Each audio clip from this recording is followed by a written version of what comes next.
जन सेवा ही उत्कृष्ट जीवनादर्श है।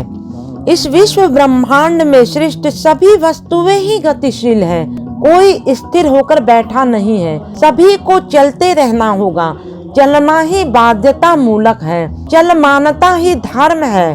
अन्यान्य जीव जंतुओं ने मन पाया है सुख भोग के लिए, सुख भोग के अतिरिक्त उनके जीवन में वही हुआ संघर्ष का उत्स, और इसी संघर्ष के कारण से उनकी कुछ हद तक उन्नति भी होती है। इस संघर्ष के परिणाम स्वरूप अनुन्नत जीव और विकसित जीव धीरे धीरे क्रम विकास के पथ पर अग्रसर होते रहते हैं। कुत्ता, बंदर, सियार इत्यादि का जो जीवन वे प्राप्त करते हैं वह इसी संघर्ष के कारण है। इसे मान लेना ही होगा कि पशु जीवन में संघर्ष अवश्य ही है। जैसे मान लो एक वन्य जंतु है, अब इस जंतु को आहार के अन्वेषण में सदा ही एक स्थान से अन्य स्थान तक घूमना फिरना पड़ता है। जैसे मान लो जंगल में बाघ है, सुअर या हरिन है, खाद्य की खोज में इधर उधर घूमना ही पड़ेगा और उसी के साथ सोचना पड़ेगा, चिंतन करना होगा कि किधर जाने पर कैसे वह अपना आहार पा सकता है। इस तरह की चिंता या दुश्चिंता और पांच भौतिक और मानसिक संघर्ष के फलस्वरूप उसकी भौतिक उन्नति भी तो कुछ कुछ होती जाती है। इसी कुछ कुछ उन्नति के लिए मृत्यु के पश्चात ये सभी जंतु अपेक्षाकृत उन्नत जीव के शरीर को पाते रहते हैं। जैसे तुम लोग देखोगे कि कुत्ते में भी श्रेणी विभाग है, इनमें कुछ एक को अच्छी बुद्धि है और कुछ एक को बहुत कम ही बुद्धि है। मनुष्य के विषय में भी एक ही बात होती है। कलि शयानो भवति संदिहानस्तु द्वापरः, उत्तिष्ठन् त्रेता भवति कृतं संपदे चरण, चरैवेति चरैवेति। रोहित नाम से एक प्रकांड पंडित थे। उस युग में नियम था कि विद्यार्थीगण 5 वर्ष की आयु में गुरु गृह चले जाया करते थे और 20-25 साल तक वहां पर रहकर शास्त्राध्ययन कर लेने के पश्चात घर वापस आते थे। रोहित बहुत से शास्त्रों के पारदर्शी थे। तुम लोग जानते हो कि हम लोग बहुत बार लोगों को पांडे या पंडित कहकर पुकारते हैं, किंतु वे सभी पंडित नहीं हैं। प्राचीन संस्कृत में अर्थात प्राचीन वैदिक भाषा में पंड एक क्रिया थी। उस पंड धातु से पंडा शब्द निकला है। अहम ब्रह्मास्मीति बुद्धि तामितः प्राप्तः पंडितः। पंडा माने आत्मज्ञान, मैं ब्रह्म हूँ, इसका जिसे ज्ञान हो गया। जिन्होंने इस आत्मज्ञान या पंडा की प्राप्ति की है वे पंडित हैं। अब नाम के पीछे पंडित पदवी लिख लेने से कोई पंडित नहीं होता, और इस पंडा प्राप्ति के लिए जो व्यक्ति उत्सुक है, इस आत्मज्ञान के लिए जिसमें प्रचंड उत्सुकता और आग्रह है, उसे कहते हैं पांडेय। तुम लोग इधर बहुत से पांडे जी को देखोगे, लाठी हाथ में लिए खड़े हैं, किंतु वास्तव में वे पांडे नहीं हैं। नाम के अंत में पांडे पदवी है, यहीं तक। इसी से आत्मज्ञान लाभ करने की इच्छा जिसकी है, जो साधक हैं, उसे ही पांडे कहेंगे। पांडा शब्द के आगे स्निक प्रत्यय करके पांडेय शब्द संपन्न होता है। वास्तव में मनुष्य को चलना होगा अग्रगति के पथ पर, प्रगति के पथ पर। रोहित जैसा अकर्मण्य पंडित बनकर बैठे रहने से नहीं चलेगा। लिखना पढ़ना सीख कर प्रकांड पंडित होकर रोहित घर वापस आया। उसने कहना शुरू कर दिया, यह जो पृथ्वी है यह तो अनित्य है। सर्वदा परिवर्तनशील पृथ्वी पर काम करके क्या लाभ है? वैश्विक प्रचेष्टा की आवश्यकता ही क्या है? इसी से मैं अनर्थक काम काज नहीं करना चाहता। किंतु उसी रोहित ने एक बार भी नहीं कहा कि मैं खाऊंगा नहीं। रोहित के पिता परिश्रम करके अन्न उपार्जन करते और रोहित पंडित है इसलिए भोजन करते। खाते ठीक ही, किंतु काम नहीं करते। सही बात कहने में क्या है कि वह बहुत बड़े मूर्ख थे, क्योंकि भोजन करना भी तो एक काम है, एक क्रिया है। श्वास प्रश्वास की क्रिया भी तो एक क्रिया है। कार्य करूंगा नहीं कहने से श्वास प्रश्वास की क्रिया तो बंद नहीं हो जाती है। इसीलिए रोहित के पिता उसे समझा रहे हैं, देखो रोहित, इस पृथ्वी पर मनुष्य को परिश्रम करना ही होगा, कर्मशील होना ही होगा। आध्यात्मिक साधना वह भी एक प्रकार का परिश्रम है। परिश्रम को छोड़कर कुछ भी होने वाला नहीं है। हम ऐसे ही कायिक श्रम किया ही करते हैं। आध्यात्मिक साधना हुई प्रारंभ में शरीर से प्रारंभ कर अंत तक आत्मिक स्तर पर उपनीत होना। साधना के प्रारंभ स्तर पर शारीरिक मानसिक है, द्वितीय स्तर पर केवल मानसिक है, तृतीय स्तर पर मानसिक आध्यात्मिक और चतुर्थ स्तर पर संपूर्ण रूप से है आध्यात्मिक। आध्यात्मिक साधना इस प्रकार से ही स्तर विन्यस्त है। आध्यात्मिक साधना प्रारंभ होती है शारीरिक मानसिक स्तर से। जैसे कोई प्राणायाम कर रहा है, यूँ तो ऐसे ही यह प्राणायाम बाह्यतः शारीरिक प्रक्रिया है, किंतु उसका प्रभाव पड़ रहा है मन के ऊपर। यदि शरीर के ऊपर नियंत्रण आ गया तो मन के ऊपर भी नियंत्रण आ गया। इंद्रियाना मनोनाथः मनोनास्तु मारुता। इंद्रिया का नियंता हुआ मन, फिर मन का नियंता हुआ मारुति अर्थात वायु। मन के द्वारा प्रेषित होकर ही इंद्रियां कर्मान्वित होती है।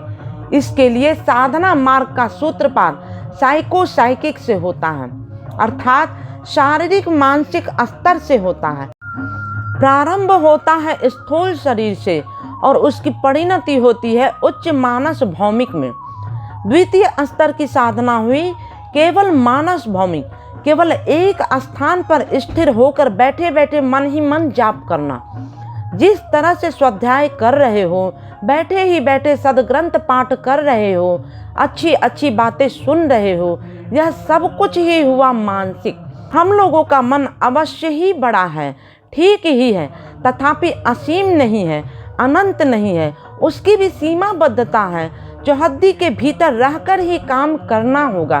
मनुष्य के शरीर में स्नायु तंतु है, स्नायु कोश है। उनकी सहायता से हम बाह्य जगत से भाव ग्रहण करते हैं, पुनः उस आंतरिक भाव को बाह्य जगत में प्रेषित किया करते हैं।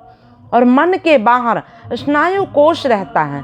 क्रेनियम के भीतर में जो मस्तिष्क है, वह मस्तिष्क हुआ सर्व प्रकार के स्नायु कोशों का आधार। बात हुई कि मन वहाँ पर आगृत होकर कार्य करता है, ठीक ही है, किंतु विशेष चौहद्दी में रहकर कार्य करना पड़ता है। इसका कारण यह हुआ, जो मनुष्य है वह जब भी कोई कार्य करने जाता है तब मन के द्वारा ही कार्य करता है।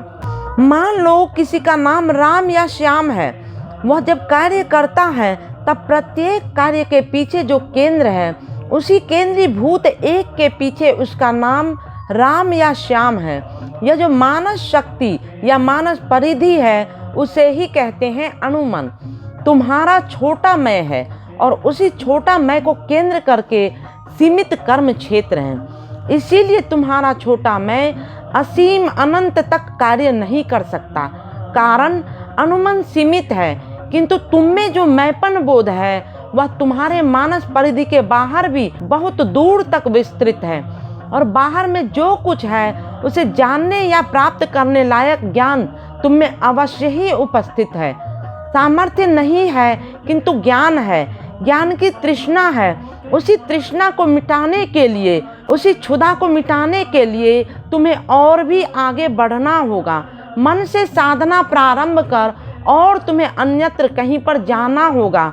शांत मन से साधना प्रारंभ कर अनंत मन में उसकी परिसीमित घटानी होगी। यही हुआ साधना का तृतीय स्तर, मनसाध्यात्मिक स्तर।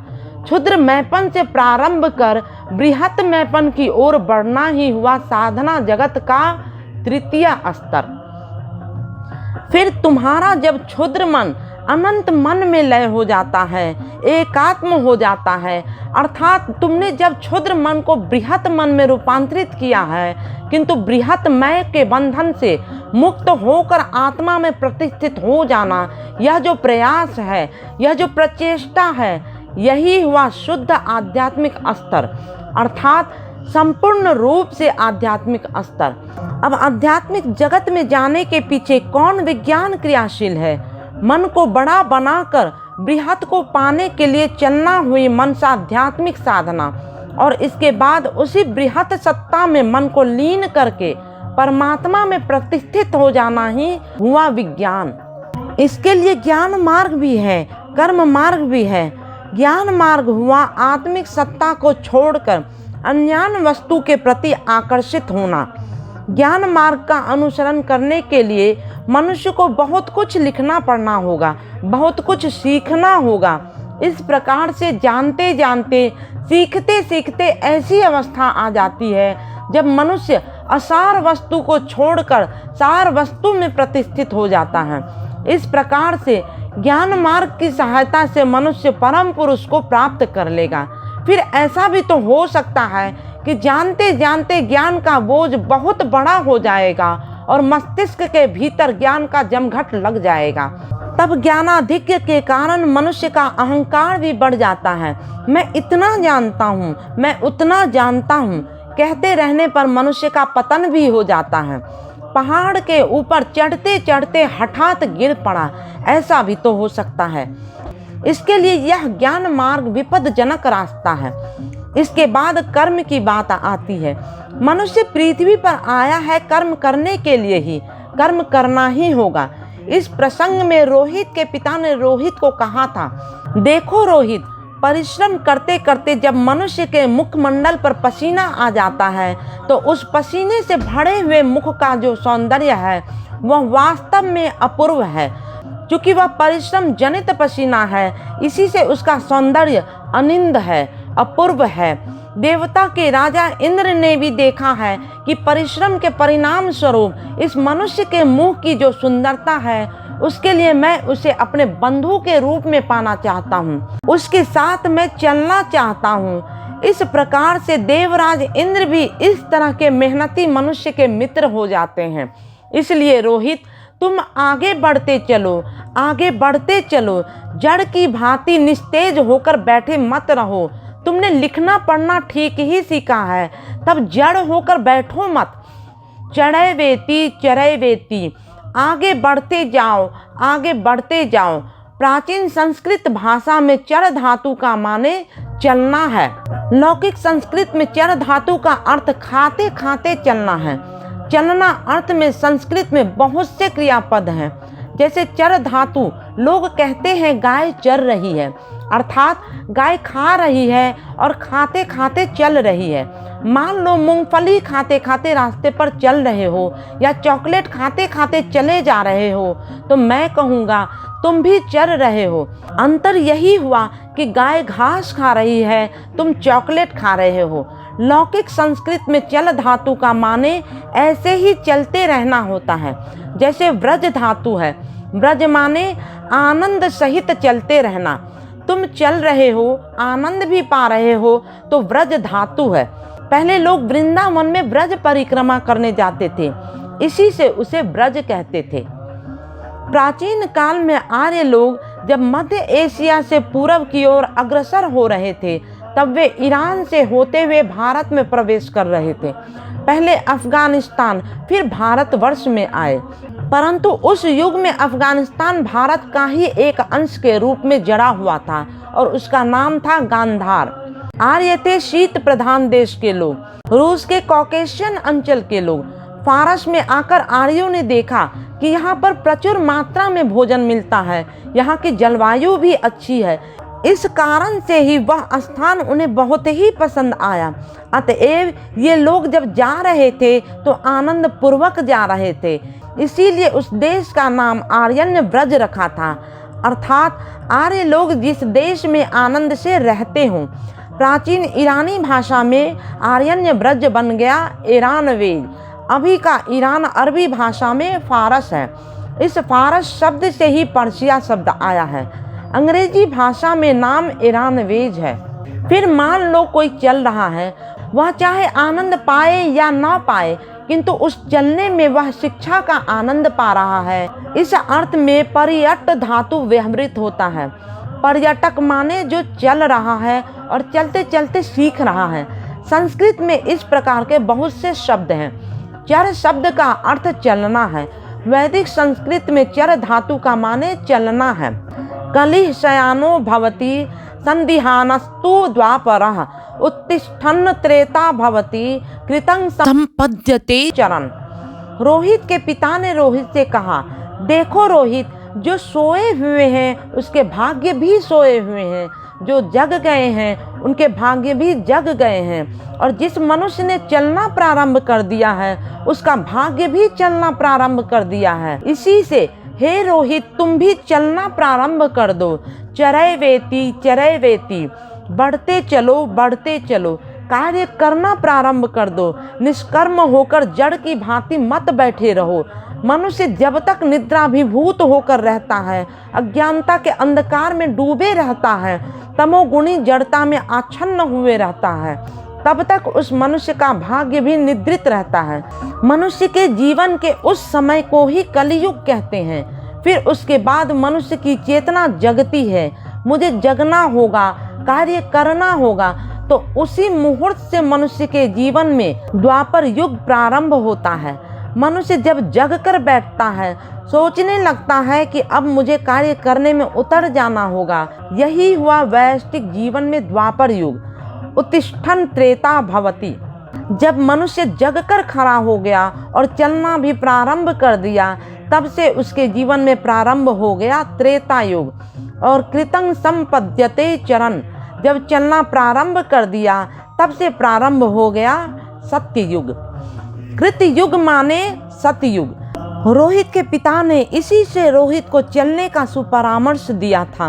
रोहित के पिता थे एक साधारण मनुष्य और रोहित थे प्रकांड पंडित। यहाँ पर रोहित के पिता अल्प शिक्षित या अशिक्षित होते हुए भी एक पंडित को शिक्षा दे रहे हैं। यह एक असाधारण बात है। यहाँ पर मनुष्य किसे यथार्थ पंडित कहकर मानेंगे, रोहित को या रोहित के पिता को? वास्तव में रोहित के पिता ही पंडित थे। कर्म विज्ञान कहता है कर्म किए जाओ और कर्म करते करते यदि पथ में अकर्म विकर्म आ जाए, तब तुम उस अकर्म विकर्म को त्याग कर जो उचित कर्म है उसे ही तुम करोगे। इसके अतिरिक्त जो अनुचित है उसे सर्वथा वर्जन करके चलोगे।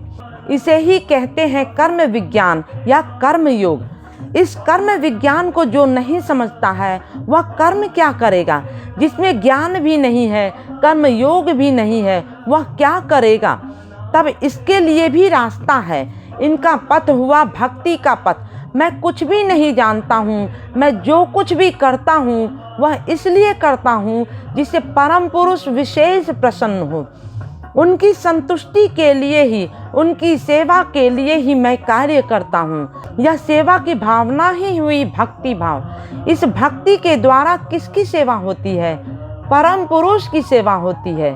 तुम लोग कह सकते हो हम लोग जन सेवा करें या न करें, यह परम पुरुष की सेवा है, क्योंकि इस जगत की सृष्टि ही हुई है परम पुरुष से। अतः इस जगत की प्रत्येक वस्तु ही तो परम पुरुष की सृष्टि है। इसीलिए तुम जब इस जगत की सेवा करते हो तब तुम परम पुरुष की ही सेवा करते हो।